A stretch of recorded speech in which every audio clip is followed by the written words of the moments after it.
This is number 4 from the list of problems for the shell method on the Google Drive.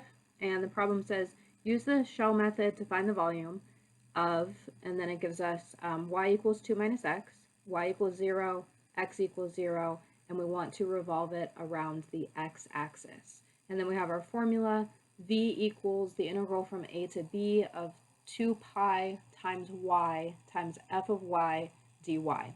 This is the formula from the video that I linked. This is a little different than the formula on the list of questions. On the questions, it says r times h, but I think it's a little bit easier if we write it as y and f of y so that you actually know what r and h are. So when you're doing a problem like this, the first thing that you want to pay attention to is whether we're revolving about the y-axis or the x-axis. So in this problem, we are revolving around the x-axis, which means in our formula, notice that everything is in terms of y.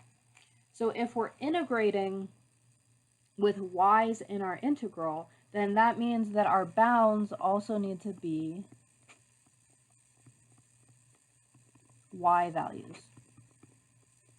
If you're revolving about the y-axis, which about half of the problems are, then you're going to plug in everything in terms of x, including your bounds for your integral. So both of your bounds need to be x values. Now, most of the problems on the list, it gives one bound as an x value and one bound as a y value.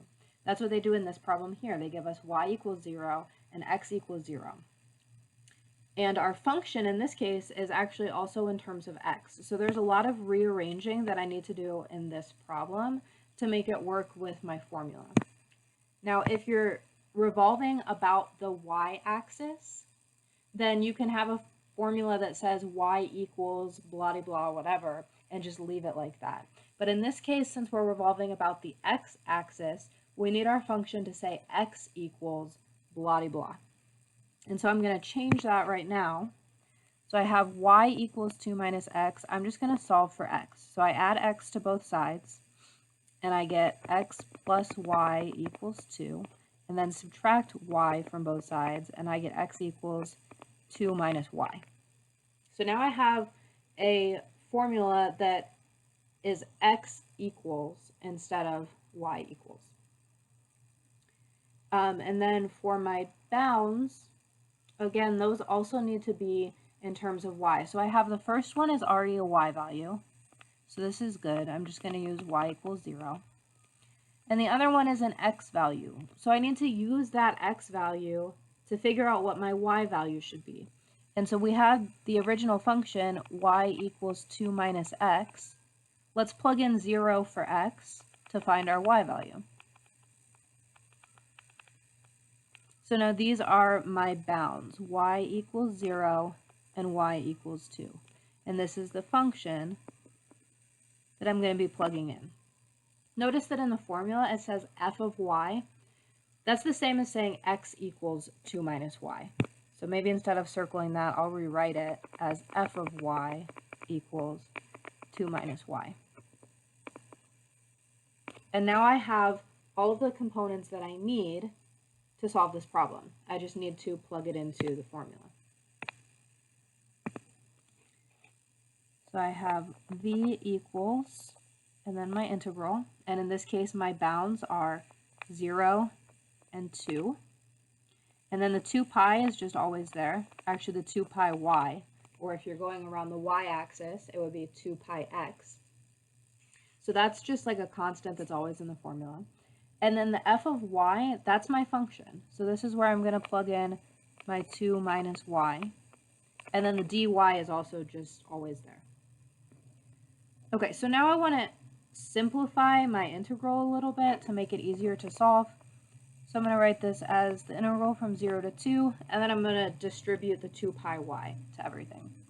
So I have 4 pi y minus 2 pi y squared dy.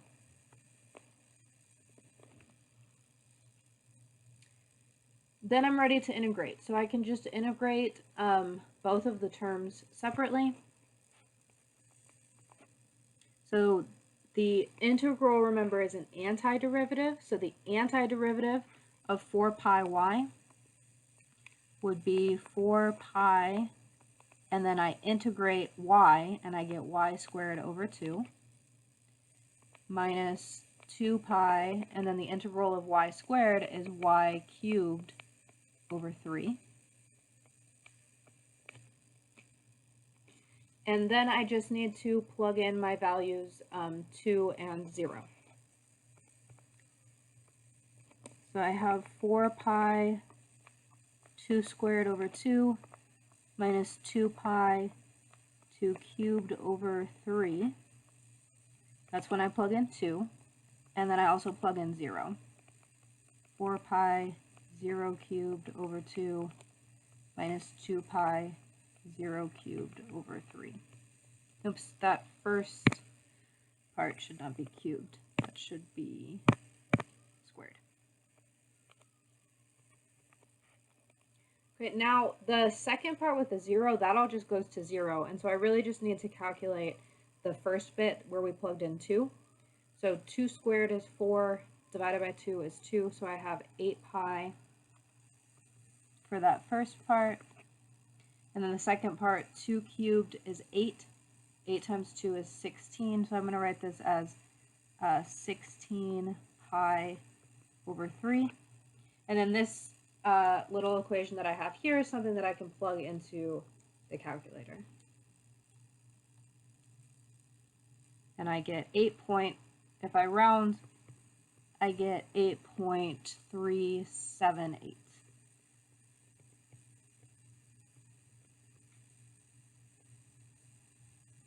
And that's my final answer. So again, just a couple of things to remember before I end this video. If you are integrating around the x-axis, everything needs to be in terms of y. So your function, the variable that is inside of your function part, needs to be a y. Your bounds need to be y values. And then when you plug it into the formula, you're going to have 2 pi times y times your function, and then dy, and then you can integrate. If your question is asking you to revolve about the y-axis, then all of your stuff needs to be in terms of x. So your function needs to have an x in it, and your bounds need to be x values, and in the formula, it'll be 2 times pi times x times your function dx, and then you integrate.